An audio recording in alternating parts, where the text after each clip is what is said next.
To the outsider, the sun-beaten deserts of the American Southwest are a harsh and unforgiving land, reluctant to support life. To the ancient people who lived there, it was a place where the Creator provided everything. There is nothing there that you can see, even to this day.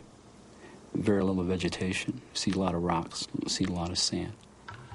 The Hopis have always maintained that that's a chosen place for them. It was chosen for them by the Creator, the Great Spirit, for the Hopis. The ancient people of the desert were the ancestors of all the modern Pueblo nations. To their Hopi descendants, they are known as the Hisatsinan. But to most of the world, they are known by the Navajo name, Anasazi. Around 900 AD, the Anasazi flourished in a wide circle covering parts of modern-day Utah, Colorado, Arizona, and New Mexico.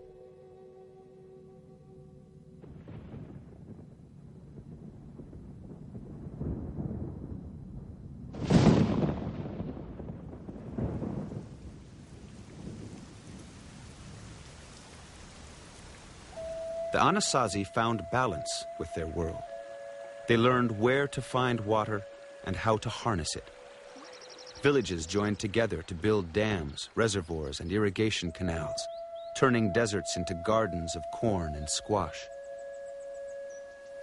They were a people intimately connected to their land. In a very real sense, they emerged from it. Generations before the time of Christ, the Anasazi lived in subterranean pit houses, sunken homes with stonework walls and broad, strong roofs. Formidable protection against the searing sun and bitter cold of the desert. With time, they adapted their above-ground storage houses into living spaces.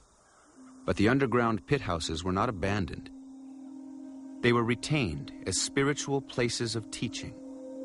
The place of origin, the Kiva. 100 years before the first Gothic cathedrals were built in Europe, the master architects and stonemasons of the Anasazi were building great kivas that could hold 500 people.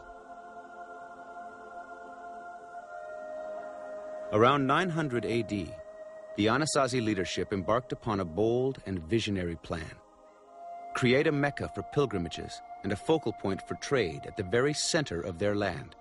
They chose the barren, treeless Chaco Canyon, 100 miles northwest of present-day Albuquerque, New Mexico. It was a monumental undertaking.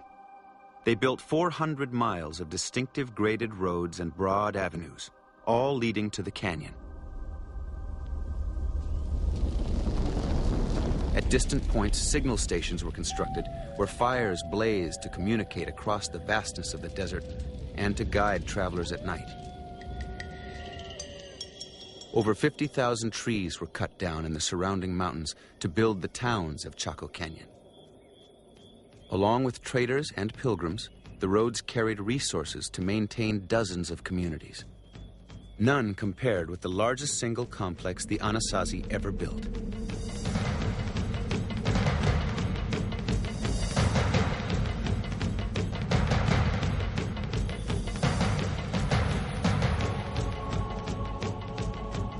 Pueblo Bonito, the wonder of the canyon.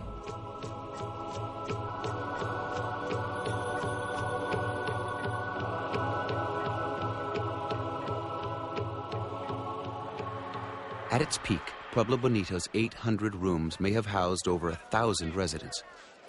Some sections overlooking the main plaza loomed 5 stories above the canyon floor.